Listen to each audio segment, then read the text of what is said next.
Hello. സന്ധ്യ നേരത്തെ ആടിന് കുഴ ഒടിക്കുന്നതാണെന്നൊന്ന് വിചാരിച്ചേക്കരുത്. ഇതൊരു മൈലാഞ്ചി കഥയാണ്. എനിക്ക് മൈലാഞ്ചി പൂവെന്ന് പറഞ്ഞാൽ ഭയങ്കര വട്ടാണ്. ആ വട്ടിന് ഇപ്പോഴും പ്രത്യേകിച്ചൊരു കുറവൊന്നും വന്നിട്ടില്ല. ഭയങ്കര ഇഷ്ടമാണെന്ന് പറഞ്ഞാൽ ഭയങ്കര ഇഷ്ടമാണ്. ഇത് എൻ്റെ വീടിൻ്റെ ബാക്ക് സൈഡിൽ അപ്പുറത്തെ വീട്ടിലതാണ്. നമ്മൾ മതിലോട് ഇങ്ങനെ നിൽക്കുന്നതാണ്. അപ്പം ഞാൻ കൊണ്ടേറ്റി പറിക്കണതേ ഉള്ളൂ. അപ്പം ഇത്രയും താമസിച്ചത് ഇന്ന് റിതാൻ്റെ ബഹളമൊക്കെ കഴിഞ്ഞ് ഞാനൊന്ന് കുളി നനയൊക്കെ കഴിഞ്ഞ് വരാൻ തന്നെ ഏകദേശം 5:30-6 മണിയോളം ആയിട്ടുണ്ടായിരുന്നു. അപ്പോൾ അത് കഴിഞ്ഞാണ് ഇത് പറിച്ചെടുത്തത്. ഞാൻ നാളത്തേക്ക് ഒന്നും നടപ്പില്ല. എൻ്റെ വീടിൻ്റെ തൊട്ടടുത്ത വീട്ടിൽ കല്യാണമാണ്. അപ്പം ഞാൻ ഈ കല്യാണത്തിന് എന്തായാലും കവറിലെ മൈലാഞ്ചി മേടിക്കത്തില്ല, അരച്ചേ ഇടുള്ളൂ എന്നുള്ളൊരു കട്ട പ്ലാനായിരുന്നു. ആ ലൈറ്റും വീട്ടൊക്കെ കാണുന്നതാണ് കല്യാണ വീട്.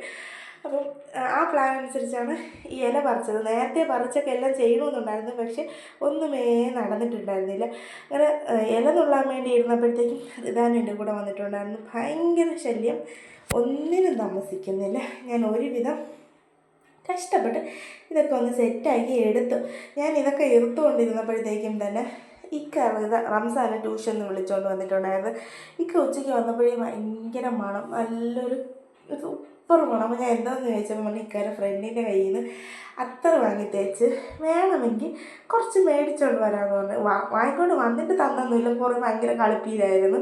കുറച്ച് കഴിഞ്ഞപ്പോൾ സാധനം കയ്യിൽ തന്നിട്ടുണ്ടായിരുന്നു. എൻ്റെ പൊന്നെ എന്തൊരു മണം കഴിയുമ്പോൾ ഞാൻ ജസ്റ്റ് കുറച്ചൊന്നും എൻ്റെ കയ്യിൽ തേച്ചുള്ളൂ. പക്ഷേ ഞാൻ പാത്രം കഴുകി ഒരുപാട് കാര്യങ്ങൾ ചെയ്തു, മൈലാഞ്ചി അരച്ചു, അങ്ങനെയൊക്കെ ചെയ്തിട്ടും എൻ്റെ കയ്യിൽ നിന്ന് ആ മണം പോകുന്നില്ല. അത്രയ്ക്ക് അടിപൊളി മണം.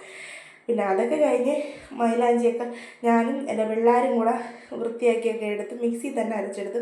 ഞാൻ കുഞ്ഞായിരുന്നപ്പോൾ ഉമ്മ ഇത് മിക്സിയിൽ അരയ്ക്കാൻ സമ്മതിക്കത്തില്ലായിരുന്നു, അമ്മിയിലിട്ട് അരയ്ക്കായിരുന്നു. ഇപ്പം ഞാൻ ഭയങ്കര കുരുട്ടുകുത്തിയാണ്. ഞാൻ ഓരോന്നൊക്കെ പറഞ്ഞ് മിക്സിയിൽ അരച്ച് റെഡിയാക്കി എടുത്തു. അരച്ചപ്പോൾ തന്നെ നല്ല ചുമ. ഞാൻ കുറച്ച് തേയിലയും ഗ്രാമ്പൊക്കെ ഇട്ട് എല്ലാവരും ചെയ്യണോണ്ട് ഞാൻ ചെയ്യുന്നേ ഉള്ളൂ. ഞാൻ ഇട്ടില്ല, ഞാൻ റിദാനെ ഉറക്കിയിട്ട് പിന്നെ ഇടുള്ളൂ. റംസാൻ എന്തായാലും എളുപ്പം ഇട്ടിട്ടുണ്ട്. അപ്പോൾ അത്രയുള്ള വീഡിയോ ഇഷ്ടപ്പെട്ടാൽ ലൈക്ക് ചെയ്ത് tata bye bye, see U.